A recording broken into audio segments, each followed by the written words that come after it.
ഈശോ മിശിഹായിക്ക് സ്തുതിയായിരിക്കട്ടെ. വിശുദ്ധ ഫ്രാൻസിസ് സേവിയറിന്റെ ജീവചരിത്രം 3-ാം ഭാഗം. ഇന്ത്യയുടെ തെക്കേ അറ്റത്തുള്ള കേപ്പ് കെമോറിൻ മുതൽ സിലോണിന് അപ്പുറം മാന്നാർ ദ്വീപ് വരെ വ്യാപിച്ചു കിടക്കുന്ന പേൾ ഫിഷറി തീരത്ത് പരവസ് എന്ന് വിളിക്കപ്പെടുന്ന ഒരു ജാതി ഉണ്ടെന്ന് സേവിയർ മനസ്സിലാക്കി. അവരിൽ പലരും 10 വർഷം മുൻപ് സ്നാനമേറ്റിരുന്നു. തങ്ങളെ സഹായിച്ച പോർച്ചുഗീസുകാരെ പ്രീതിപ്പെടുത്തുവാൻ വേണ്ടി. എന്നാൽ വിശ്വാസത്തിൽ പഠിപ്പിക്കപ്പെടാതെ അവർ തുടർന്നു പോന്നു. ഗോവയിലെ സെമിനാരിയിൽ നിന്ന് നിരവധി പ്രാദേശിക വൈദികരോടൊപ്പം അദ്ദേഹം 1542 ഒക്ടോബറിൽ കേപ്പ് കൊമോറിനിലേക്ക് കപ്പൽ കയറി. ഇതിനകം സ്നാനമേറ്റവരെ അദ്ദേഹം പഠിപ്പിക്കുകയും അല്ലാത്തവരോട് പ്രസംഗിക്കുകയും ചെയ്തു. ഉയർന്ന ജാതിക്കാരായ ബ്രാഹ്മണരുമായുള്ള അദ്ദേഹത്തിൻ്റെ ശ്രമങ്ങൾ ഫലവത്തായില്ല. തിരുവിതാംകൂറിലെ ബ്രാഹ്മണ മുസ്ലിം അധികാരികൾ സേവിയറിനെ എതിർത്തു.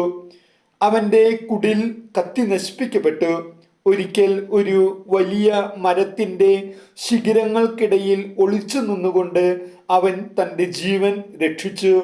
ദക്ഷിണേന്ത്യയിലെയും സിലോണിലെയും ജനങ്ങളോട് പ്രസംഗിക്കുന്നതിനും അനേകരെ മതപരിവർത്തനം ചെയ്യുന്നതിനുമായി അദ്ദേഹം ഏകദേശം 3 വർഷം നീക്കിവെച്ചു. 1544 തൻ്റെ കത്തുകളിൽ പരാമർശിച്ചിരിക്കുന്ന കോമ്പുതുറൈ സെന്റ് സ്റ്റീഫൻസ് ചർച്ച് ഉൾപ്പെടെ 40ഓളം പള്ളികൾ അദ്ദേഹം തീരത്ത് നിർമ്മിച്ചു. ഈ സമയത്ത് മൈലാപ്പൂരിലെ തോമാസ് ലീഹായുടെ ശവകുടീരം സന്ദർശിക്കുവാൻ അദ്ദേഹത്തിന് കഴിഞ്ഞു. 1545 അദ്ദേഹം സെലിബസ് ദ്വീപിലെ മക്കാസറിലേക്ക് ഒരു മിഷണറി യാത്ര ആസൂത്രണം ചെയ്തു. ഇന്ത്യയിലെ ആദ്യത്തെ ജെസ്യൂട്ട് എന്ന നിലയിൽ തൻ്റെ മിഷണറി യാത്രകളിൽ വളരെയധികം വിജയം കൈവരിക്കുവാൻ ഫ്രാൻസിസിന് ബുദ്ധിമുട്ടുണ്ടായിരുന്നു. അദ്ദേഹത്തിൻ്റെ പിൻഗാമികളായ റോബർട്ടോ ഡി നോബിലി, മാറ്റിയോ റിക്കി, കോൺസ്റ്റാൻഡോ ബെസ്റ്റി എന്നിവർ കൂടുതൽ ആളുകളെ സ്വാധീനിക്കാനുള്ള ഒരു മാർഗമായി പ്രഭുക്കന്മാരെ ആദ്യം മതപരിവർത്തനം ചെയ്യുവാൻ ശ്രമിച്ചു. അതേസമയം ഫ്രാൻസിസ് തുടക്കത്തിൽ ഏറ്റവും താഴ്ന്ന വിഭാഗങ്ങളുമായി ഇടപഴകിയിരുന്നു. ജപ്പാനിൽ ഫ്രാൻസിസ് അവിടുത്തെ ചക്രവർത്തിയോടൊപ്പം ഒരു സദസ്സ് പങ്കിടുകയും ചെയ്തു. 1545 വസന്തകാലത്ത് സേവിയർ പോർച്ചുഗീസ് മലാക്കയിലേക്ക് പോയി. ആ വർഷത്തെ അവസാന മാസങ്ങളിൽ അദ്ദേഹം അവിടെ ജോലി ചെയ്തു. 1546 ജനുവരിയിൽ സേവിയർ മലാക്ക വിട്ട് മാലൂക്കു ദ്വീപുകളിലേക്ക് പോയി. അവിടെ പോർച്ചുഗീസുകാർക്ക് ചില വാസസ്ഥലങ്ങൾ ഉണ്ടായിരുന്നു. 1.5 വർഷത്തോളം അദ്ദേഹം അവിടെ സുവിശേഷം പ്രസംഗിച്ചു. അദ്ദേഹം ആദ്യം പോയത് ആംബോൺ ദ്വീപിലേക്കാണ്. അവിടെ അദ്ദേഹം ജൂൺ പകുതി വരെ താമസിച്ചു. തുടർന്ന് അദ്ദേഹം ടെർനേറ്റ്, ബാരാനുറ, മൊറോത്തായ് എന്നിവയുൾപ്പെടെ മറ്റ് മാലൂക്ക് ദ്വീപുകൾ സന്ദർശിച്ചു. 1547 ഈസ്റ്ററിന് ശേഷം അദ്ദേഹം ആംബോൺ ദ്വീപിലേക്ക് മടങ്ങി. ഏതാനും മാസങ്ങൾക്ക് ശേഷം അദ്ദേഹം മലാക്കയിലേക്ക് മടങ്ങിപ്പോയി. അവിടെ ഇരിക്കെ സുമാത്രയിൽ നിന്നുള്ള അച്ചനീസ് മലാക്കായെ ആക്രമിച്ചു. പ്രസംഗത്തിലൂടെ സേവിയർ പോർച്ചുഗീസുകാരെ യുദ്ധം ചെയ്യുവാൻ പ്രേരിപ്പിച്ചു. പെർലിസ് നദിയിൽ വെച്ചുണ്ടായ യുദ്ധത്തിൽ മലാക്ക വലിയ തോതിൽ വിജയിച്ചില്ല. 1547 ഡിസംബറിൽ മലാക്കായിൽ വെച്ച് ഫ്രാൻസിസ് സേവിയർ അഞ്ചീറോ എന്ന ജപ്പാനീസുകാരനെ കണ്ടുമുട്ടി. 1545 ഫ്രാൻസിസിനെ കുറിച്ച് അഞ്ചീറോ കേട്ടിരുന്നു. അദ്ദേഹത്തെ കാണുവാൻ അഞ്ചീറോ കഗോഷിമായിൽ നിന്ന് മലാക്കയിലേക്ക് പോയി. കൊലപാതക കുറ്റം ചുമത്തപ്പെട്ട അഞ്ചീറോ ജപ്പാനിൽ നിന്ന് പലായനം ചെയ്തു. ഫ്രാൻസിസിനോട് തൻ്റെ മുൻകാല ജീവിതത്തെക്കുറിച്ചും തൻ്റെ മാതൃരാജ്യത്തിൻ്റെ ആചാരങ്ങളെക്കുറിച്ചും സംസ്കാരത്തെക്കുറിച്ചും അദ്ദേഹം വിശദമായി പറഞ്ഞു. അഞ്ചീറോ ആദ്യത്തെ ജപ്പാനീസ് ക്രിസ്ത്യാനിയായി മാറുകയും പൗലോ ഡി സാന്താഫെ എന്ന പേര് സ്വീകരിക്കുകയും ചെയ്തു. ജപ്പാനിലേക്കുള്ള ദൗത്യത്തിന്റെ മധ്യസ്ഥനും വ്യാഖ്യാതാവുമായി അദ്ദേഹം പിന്നീട് സേവിയറിനെ സഹായിച്ചു. 1548 ജനുവരിയിൽ ഫ്രാൻസിസ് ഗോവയിൽ തിരിച്ചെത്തി. അവിടെയുള്ള ദൗത്യത്തിന്റെ മേലുദ്യോഗസ്ഥൻ എന്ന നിലയിൽ തന്റെ ചുമതലകൾ നിറവേറ്റി. തുടർന്നുള്ള 15 മാസങ്ങൾ വിവിധ യാത്രകളും ഭരണകരമായ നടപടികളുമായി വ്യാപൃതരായിരുന്നു ഫ്രാൻസിസ്. 1549 ഏപ്രിൽ 15 അദ്ദേഹം ഗോവയിൽ നിന്നും പുറപ്പെട്ടു കാൻഡൻ സന്ദർശിച്ചു. അദ്ദേഹത്തോടൊപ്പം അഞ്ചീറോയും മറ്റ് 2 ജപ്പാനീസ് പുരുഷന്മാരും ഫാദർ കോസ്മെ ഡി ടോറസ്, സഹോദരൻ ജുവാൻ ഫെർണാണ്ടസ് എന്നിവരും ഉണ്ടായിരുന്നു. അപ്പസ്തോലിക് ന്യൂൻഷ്യോ എന്ന് സ്വയം പരിചയപ്പെടുത്തുവാൻ ഉദ്ദേശിച്ചതിനാൽ ജപ്പാൻ രാജാവിനെ സമ്മാനങ്ങൾ അദ്ദേഹം കൂടെ കൊണ്ടുപോയി. യൂറോപ്യന്മാർ ഇതിനകം ജപ്പാനിൽ വന്നിരുന്നു. പോർച്ചുഗീസുകാർ 1543 തനേഗാഷിമ ദ്വീപിൽ വന്നിറങ്ങി. അംബോയിനയിൽ നിന്ന് അദ്ദേഹം യൂറോപ്പിലെ തൻ്റെ കൂട്ടാളികൾക്ക് ഇപ്രകാരം എഴുതി: ഞാൻ ഒരു പോർച്ചുഗീസ് വ്യാപാരിയോട് ആവശ്യപ്പെട്ടു, ആഞ്ചീറോയുടെ രാജ്യമായ ജപ്പാനിൽ കുറെ ദിവസമായി കഴിഞ്ഞിരുന്ന എനിക്ക് ആ ഭൂമിയെയും അവിടുത്തെ ആളുകളെയും കുറിച്ചുള്ള ചില വിവരങ്ങൾ അദ്ദേഹം നൽകിയതിൽ നിന്ന് എനിക്ക് തരാൻ ജപ്പാനിൽ നിന്ന് വരുന്ന എല്ലാ പോർച്ചുഗീസ് വ്യാപാരികളും എന്നോട് പറഞ്ഞു. ഞാൻ അവിടെ പോയാൽ ഇന്ത്യയിലെ വിജാതീയർക്കൊപ്പമുള്ളതിനേക്കാൾ വലിയ സേവനം ചെയ്യുവാൻ സന്നദ്ധനാണ്. ഫ്രാൻസിസ് സേവിയർ 1549 ജൂലൈ 27 അഞ്ചീറോയ്ക്കും മറ്റ് 3 ജെസ്യൂട്ടുകൾക്കും ഒപ്പം ജപ്പാനിൽ എത്തിച്ചേർന്നു. എന്നാൽ സൽസുമ പ്രവിശ്യയിലെ പ്രധാന തുറമുഖമായ കഗോഷിമായിൽ അദ്ദേഹം കരയിലേക്ക് പോകുമ്പോൾ ഓഗസ്റ്റ് 15 വരെ അദ്ദേഹത്തിൻ്റെ കപ്പൽ എത്തിച്ചേർന്ന ഒരു തുറമുഖത്തും പ്രവേശിക്കുവാൻ അദ്ദേഹത്തിന് അനുവാദം ലഭിച്ചില്ല. ക്യൂഷു ദ്വീപ് പോർച്ചുഗീസ് രാജാവിൻ്റെ പ്രതിനിധി എന്ന നിലയിൽ അദ്ദേഹത്തെ സൗഹാർദ്ദപരമായാണ് സ്വീകരിച്ചത്. ഹിമാസു തക്കാഹിസ, സൽസുമയിലെ ഡൈമിയോ എന്നിവർ ചേർന്ന് 1549 സെപ്റ്റംബർ 29 ഫ്രാൻസിസിനെ സൗഹാർദ്ദപരമായ സ്വീകരണം നൽകി. എന്നാൽ അടുത്ത വർഷം മരണശിക്ഷയ്ക്ക് വിധേയമായി തൻ്റെ പ്രജകളെ ക്രിസ്തുമതത്തിലേക്ക് പരിവർത്തനം ചെയ്യുന്നത് ചക്രവർത്തി വിലക്കി.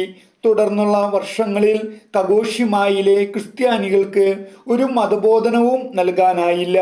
പോർച്ചുഗീസ് മിഷണറി പെഡ്രോ ഡി അൽക്കാഫെ പിന്നീട് 1554 എഴുതിയ ഒരു കത്തിൽ ഇങ്ങനെ പറയുന്നു: ഫാദർ മാസ്റ്റർ ഫ്രാൻസിസ്കോ നിർത്തിയ അതേ സ്ഥലമായ കാങ്കോഷിമയിൽ പഠിപ്പിക്കുവാൻ ആരുമില്ലാതിരുന്നിട്ടും നല്ലൊരു വിഭാഗം ക്രിസ്ത്യാനികൾ ഉണ്ടായിരുന്നു. തൊഴിലാളികളുടെ ക്ഷാമം രാജ്യം മുഴുവൻ ക്രിസ്ത്യാനികളാകുന്നതിൽ നിന്നും തടഞ്ഞു. മിഷണറിയായി ജപ്പാനിലേക്ക് പോയ ആദ്യത്തെ ജെസ്യൂട്ടായിരുന്നു ഫ്രാൻസിസ്. അദ്ദേഹം മഡോണായുടെയും കുട്ടിയുടെയും ചിത്രങ്ങൾ കൊണ്ടുവന്നു. ക്രിസ്തുമതത്തെക്കുറിച്ച് ജപ്പാനീസ് ജനതയെ പഠിപ്പിക്കുവാൻ ഈ ചിത്രങ്ങൾ അദ്ദേഹം ഉപയോഗിച്ചു. ജപ്പാനീസ് മിഷണറിമാർ മുൻപ് നേരിട്ട മറ്റ് ഭാഷകളിൽ നിന്നും വ്യത്യസ്തമായതിനാൽ വലിയ ഭാഷാ തടസ്സം അദ്ദേഹത്തിന് ഉണ്ടായിരുന്നു. വളരെ കാലം ഫ്രാൻസിസ് ഭാഷ പഠിക്കുവാൻ പാടുപെട്ടു. 1550 ഒക്ടോബർ വരെ അഞ്ചീറോയുടെ കുടുംബം അദ്ദേഹത്തിന് ആതിഥേയത്വം വഹിച്ചു. 1550 ഒക്ടോബർ മുതൽ ഡിസംബർ വരെ അദ്ദേഹം യമാഗുച്ചിയിൽ താമസിച്ചു. ക്രിസ്മസിന് തൊട്ടു മുൻപ് അദ്ദേഹം ക്യോട്ടോയിലേക്ക് പോയെങ്കിലും ഗോനാര ചക്രവർത്തിയെ കാണുന്നതിൽ പരാജയപ്പെട്ടു. 1551 മാർച്ചിൽ അദ്ദേഹം യമാഗുച്ചിയിലേക്ക് മടങ്ങി. അവിടെ പ്രവിശ്യയിലെ ഡൈമിയോ അദ്ദേഹത്തിന് പ്രസംഗിക്കുവാൻ അനുമതി നൽകി. യൂറോപ്പിലും ഇന്ത്യയിലും ഉള്ളതുപോലെ ജപ്പാനിൽ സുവിശേഷ ദാരിദ്ര്യം ഇല്ലെന്ന് മനസ്സിലാക്കിയ അദ്ദേഹം തൻ്റെ സമീപനം മാറ്റുവാൻ തീരുമാനിച്ചു. ക്യുഷുവിലെ ബാങ്കോ പ്രവിശ്യയിലെ ഒരു തുറമുഖത്ത് ഒരു പോർച്ചുഗീസ് കപ്പൽ എത്തിയെന്നും അവിടെയുള്ള രാജകുമാരനെ തന്നെ കാണുവാൻ ആഗ്രഹമുണ്ടെന്നും കേട്ട് സേവിയർ യാത്രയായി. 30 മാന്യന്മാരും അത്രയധികം ദാസന്മാരും അവരുടെ യാത്രയിൽ പങ്കെടുത്തു. മാതാവിൻ്റെ ഛായാചിത്രവും ഒരു ജോഡി വെൽവെറ്റ് സ്ലീപ്പറുകളും ഉൾപ്പെടെ നിരവധി സമ്മാനങ്ങളുമായി രാജകുമാരനെ കാണുവാൻ പുറപ്പെട്ടു. ഭംഗിയായി വസ്ത്രം ധരിച്ച് തൻ്റെ കൂട്ടാളികൾ പരിചാരകരായി അഭിനയിച്ചുകൊണ്ട് നാഗാറ്റിലെ ഭരണാധികാരിയായ ഒഷിൻഡോനോയുടെ മുൻപാകെ ഹാജരായി. മഹത്തായ പോർച്ചുഗൽ രാജ്യത്തിൻ്റെ പ്രതിനിധിയായി അദ്ദേഹത്തിന് കത്തുകളും സമ്മാനങ്ങളും വാഗ്ദാനം ചെയ്തു. ഒരു സംഗീത ഉപകരണം, ഒരു വാച്ച്, മറ്റ് ആകർഷകമായ വസ്തുക്കൾ ഇവ ചക്രവർത്തിക്ക് നൽകുവാൻ വേണ്ടി ഇന്ത്യയിലെ പോർച്ചുഗീസ് അധികാരികൾ അദ്ദേഹത്തിന് നൽകിയിരുന്നു. 45 വർഷക്കാലം ജെസ്യൂട്ടുകൾ ഏഷ്യയിലെ ഏക മിഷണറിമാർ ആയിരുന്നു. എന്നാൽ ഫ്രാൻസിസ്കന്മാർ ഏഷ്യയിലും മതപരിവർത്തനം ആരംഭിച്ചു. ക്രിസ്ത്യൻ മിഷണറിമാർ പിന്നീട് അവരുടെ സഹായികളോടൊപ്പം നാടുകടത്താൻ നിർബന്ധിതരായി. എന്നിരുന്നാലും ചിലർക്ക് ഇവിടെ തന്നെ നിൽക്കുവാൻ കഴിഞ്ഞു. ജപ്പാനീസ് ജനത എളുപ്പത്തിൽ പരിവർത്തനം ചെയ്യപ്പെട്ടില്ല. ജനങ്ങളിൽ പലരും ഇതിനകം ബുദ്ധമതക്കാരോ ഷിൻഡോകളോ ആയിരുന്നു. ജപ്പാനിലെ ചിലരുടെ സംവരണത്തെ ചെറുക്കുവാൻ ഫ്രാൻസിസ് ശ്രമിച്ചു. പിശാചുക്കൾ തിന്മ സൃഷ്ടിക്കപ്പെട്ടതാണെന്ന് പഠിപ്പിക്കുന്നതായി പലരും കത്തോലിക്ക സിദ്ധാന്തത്തെ തെറ്റായി വ്യാഖ്യാനിച്ചു. അങ്ങനെ അവരെ സൃഷ്ടിച്ച ദൈവം നല്ലവനല്ലെന്ന് അവർ നിഗമനം ചെയ്തു. ഫ്രാൻസിസിന്റെ പ്രസംഗത്തിന്റെ ഭൂരിഭാഗവും ഇതിനും അത്തരം മറ്റ് വെല്ലുവിളികൾക്കും ഉത്തരം നൽകുന്നതിനായി നീക്കിവെച്ചിരുന്നു. ഈ ചർച്ചകൾക്കിടയിൽ താൻ കണ്ടുമുട്ടിയ ജപ്പാനീസ് ജനതയുടെ യുക്തിബോധത്തെയും പൊതുസാക്ഷരതയെയും ബഹുമാനിക്കുവാൻ ഫ്രാൻസിസ് മറന്നില്ല. രാജ്യത്തെ പരിവർത്തനം ചെയ്യാനുള്ള സാധ്യതയിൽ അദ്ദേഹം ശുഭാപ്തി വിശ്വാസം പ്രകടിപ്പിച്ചു. കാലക്രമേണ ഹിരാൻഡോ, യമാഗുച്ചി, ബാങ്കോ എന്നിവിടങ്ങളിൽ സ്ഥാപിതമായ സഭകൾ സാക്ഷ്യപ്പെടുത്തിയതുപോലെ ജപ്പാനിലെ അദ്ദേഹത്തിൻ്റെ താമസം ഒരു പരിധിവരെ ഫലപ്രദമാണെന്ന് കണക്കാക്കാം. സേവിയർ ജപ്പാനിൽ 2 വർഷത്തിലേറെ ജോലി ചെയ്തു. തുടർന്ന് ഇന്ത്യയിലേക്ക് മടങ്ങാൻ തീരുമാനിച്ചു. അദ്ദേഹം തിരിച്ചെത്തിയ കൃത്യമായ പാതയെക്കുറിച്ച് ചരിത്രകാരന്മാർ ചർച്ച ചെയ്യുന്നു. എന്നാൽ അദ്ദേഹത്തിൻ്റെ കപ്പലിൻ്റെ ക്യാപ്റ്റന്റെ തെളിവുകളിൽ നിന്ന് അദ്ദേഹം ടാനഗഷിമയിലും മിനാറ്റോയിലും സഞ്ചരിച്ചിരിക്കാം.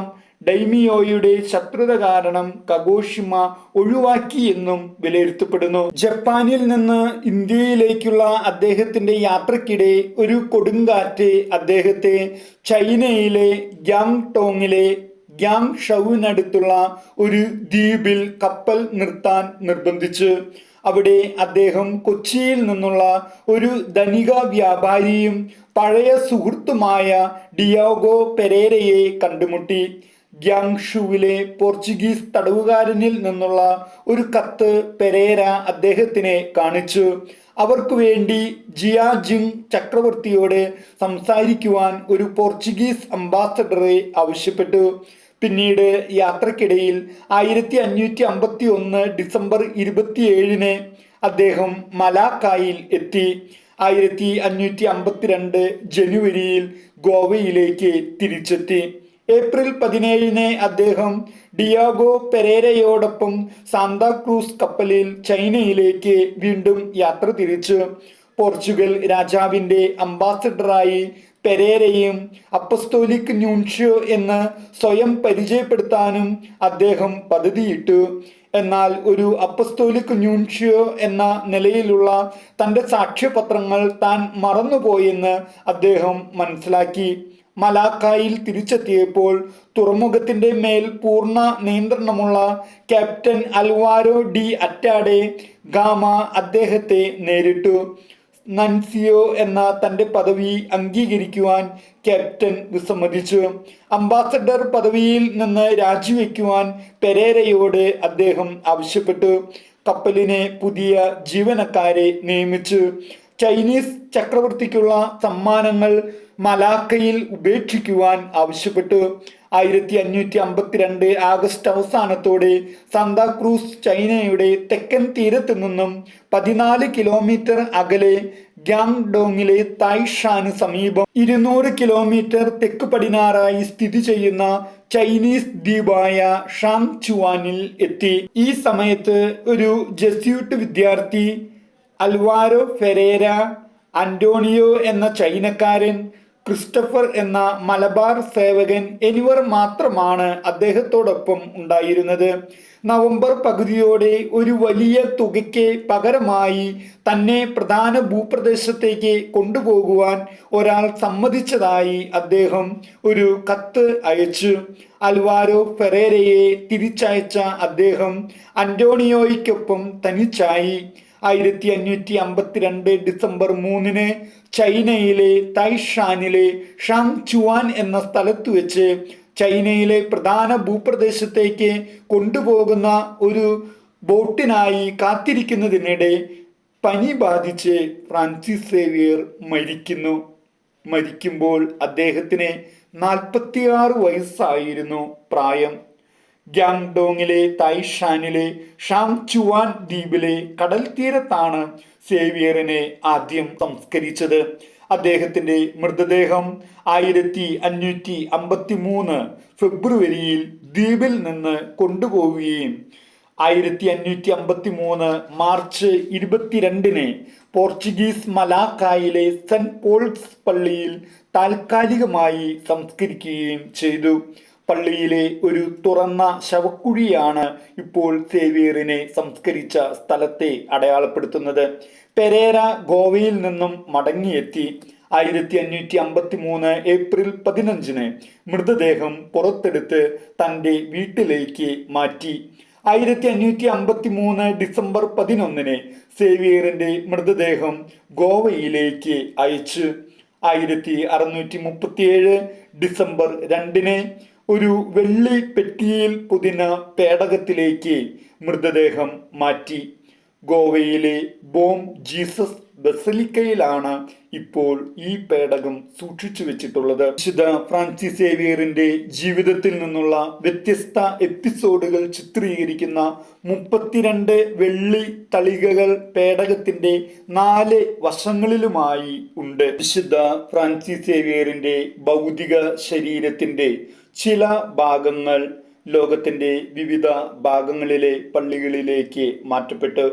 1614 സുപ്പീരിയർ ജനറൽ ക്ലോഡിയോ അക്കാവിയ ആണ് സേവിയറിന്റെ വലത്ത് കൈത്തണ്ട വേർപ്പെടുത്തിയത്.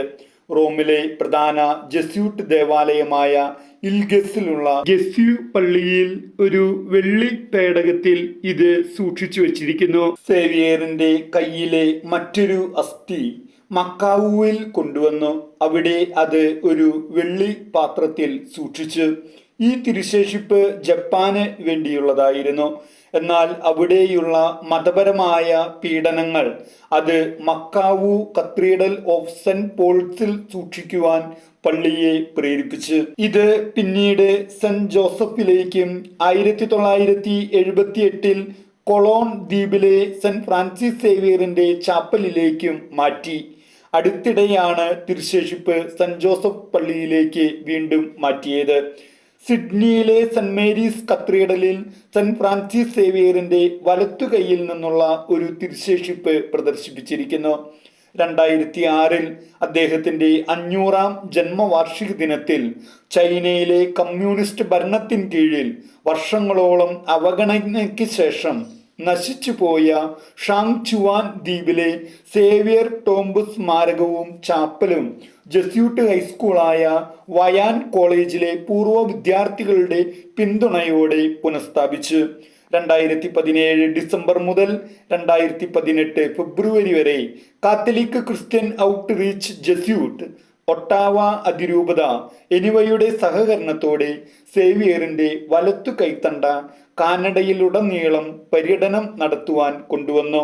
ഒട്ടാവയിൽ നടന്ന റൈസപ്പ് 2017 CCO, അതായത് കാത്തലിക് ക്രിസ്ത്യൻ ഔട്ട്റീച്ച് നൊപ്പം പങ്കെടുത്ത വിശ്വാസികൾ, പ്രത്യേകിച്ച് യൂണിവേഴ്സിറ്റി വിദ്യാർത്ഥികൾ തിരുശേഷിപ്പുകൾ വണങ്ങി. കാനഡയിൽ കൂടാതെ ജസ്യൂട്ടുകൾ ഉള്ള എല്ലാ നഗരങ്ങളിലേക്കും ആ തിരുശേഷിപ്പ് പര്യടനം ചെയ്യപ്പെട്ടു. Quebec City, Saint John's, Halifax, ആന്റിഗോണിലെ Saint Francis Xavier university, Kingston, Toronto, Winnipeg, Saskatoon, Regina, Calgary, Vancouver, Victoria, Montreal എന്നിവിടങ്ങളിലേക്ക് മടങ്ങുന്നതിന് മുമ്പ് ഗസു ചർച്ചിൽ ആർച്ച് ബിഷപ്പ് ടെറൻസ് പെൻഡർഗാസ്റ്റിന്റെ നേതൃത്വത്തിൽ നടന്ന താങ്ക്സ് ഗിവിംഗ് കുർബാനയോടെ തിരുശേഷിപ്പ് റോമിലേക്ക് തിരിച്ചയച്ചു. വാഴ്ത്തപ്പെടലും വിശുദ്ധ പദവിയും 1619 ഒക്ടോബർ 25 പോൾ അഞ്ചാമൻ മാർപ്പാപ്പ ഫ്രാൻസിസ് സേവിയറിനെ വാഴ്ത്തപ്പെട്ടവനായി പ്രഖ്യാപിക്കുകയും 1622 മാർച്ച് 12 ഗ്രിഗറി 16 മാർപ്പാപ്പ ഇഗ്നീഷ്യസ് ലയോളയോടൊപ്പം ഫ്രാൻസിസ് സേവിയറിനെ വിശുദ്ധനായി പ്രഖ്യാപിക്കുകയും ചെയ്തു. പയസ് 11 മാർപ്പാപ്പ അദ്ദേഹത്തെ കത്തോലിക് മിഷനുകളുടെ രക്ഷാധികാരിയായി പ്രഖ്യാപിച്ചു. അദ്ദേഹത്തിന്റെ തിരുനാൾ ഡിസംബർ 3 ആണ്. ഫ്രാൻസിസ് സേവിയർ തന്റെ പ്രേക്ഷിത പ്രവർത്തന കാലത്ത് ഏകദേശം 30,000-ൽ അധികം ആളുകളെ മാമോദിസ മുക്കി ക്രിസ്ത്യൻ മതവിശ്വാസത്തിൽ ചേർത്തതായി കണക്കാക്കുന്നു. സ്നേഹമുള്ളവരെ, വിശുദ്ധ ഫ്രാൻസിസ് സേവിയറിന്റെ ജീവചരിത്രാഖ്യാനം സമാപിച്ച്. ഈ വീഡിയോ നിങ്ങൾക്ക് ഇഷ്ടമായെങ്കിൽ ലൈക്ക് ചെയ്യുക, ഷെയർ ചെയ്യുക, വിലയേറിയ അഭിപ്രായങ്ങൾ കമൻറ്റ് ചെയ്യുക. ഇനിയും ഈ ചാനൽ സബ്സ്ക്രൈബ് ചെയ്യാത്തവർ ഉണ്ടെങ്കിൽ അവർ ഈ ചാനൽ സബ്സ്ക്രൈബ് ചെയ്തുകൊണ്ട് ഞങ്ങളോടൊപ്പം സുവിശേഷ പ്രഘോഷണത്തിൽ പങ്കാളികളാകുവാൻ ഏവരെയും ക്ഷണിക്കുന്നു. ഈ ജീവചരിത്ര വീഡിയോ തയ്യാറാക്കുന്നതിന് പ്രധാനമായും ആശ്രയിച്ചിട്ടുള്ളത് വിക്കിപീഡിയയെ ആണ്. ചിത്രങ്ങൾ ഗൂഗിൾ സെർച്ചിൽ നിന്നും എടുത്തിട്ടുള്ളവ ആണ്. വിക്കിപീഡിയയിൽ ഉള്ള ഫ്രാൻസിസിന്റെ ജീവചരിത്രം ആകട്ടെ 100-ൽ അധികം ആധികാരിക ഗ്രന്ഥങ്ങൾ റഫറൻസ് ചെയ്ത് ക്രോഡീകരിച്ചത് ആണ്.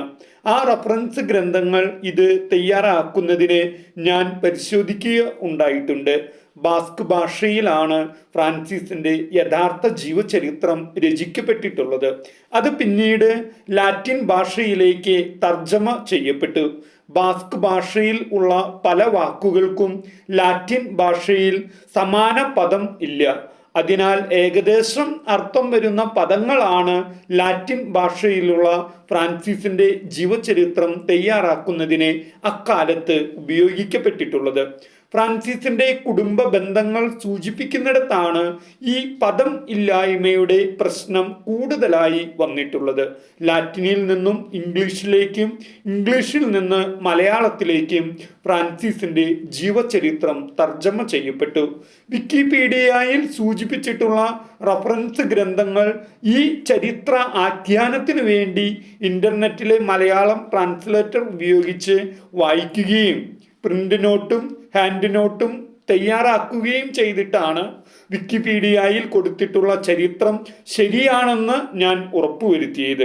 റഫറൻസ് ഗ്രന്ഥങ്ങൾ നവാരയിലെ Jesuit missionary, Saint Francis Xavier, ജപ്പാനിലെ കാത്തലിക് മിഷൻസ്, ഇന്ത്യയിലെ മിഷണറിമാർ, അപ്പസ്തോലിക്കോറം ഇൻ മിഷൻ ബസ്, ഗോവയിലെ ഫ്രാൻസിസ് ബ്രോഡ്രിക്, ഇൻഡീസിന്റെ അപ്പസ്തോലൻ, great missionary to the Orient, ഏഷ്യയിലെ ജെസ്യൂട്ട് മിഷന്റെ സ്ഥാപകൻ, പോർച്ചുഗീസ് ഭരണം ഗോവയിൽ, ഫ്രാൻസിസിന്റെ പരിവർത്തന യാത്രകൾ, സ്പാനിഷ് വിശുദ്ധന്മാർ, the Japanese in the letters of Francisco Xavier, സേവിയറിന്റെ കത്തുകളും നിർദ്ദേശങ്ങളും, body of Saint Francis Xavier, അനുഗ്രഹിക്കപ്പെട്ട വലതുകരം, the making of the second Jesuit saint, Times of India, Japanese സ്കെച്ചുകൾ, കിഴക്കോട്ടുള്ള യാത്ര, ക്രിസ്ത്യൻ ചരിത്രം, ആദ്യകാല ജെസ്യൂട്ട് മിഷണറിമാർ, മാർക്കോ മാരുലിക്, സേവിയറും തനേഗാഷിമായും,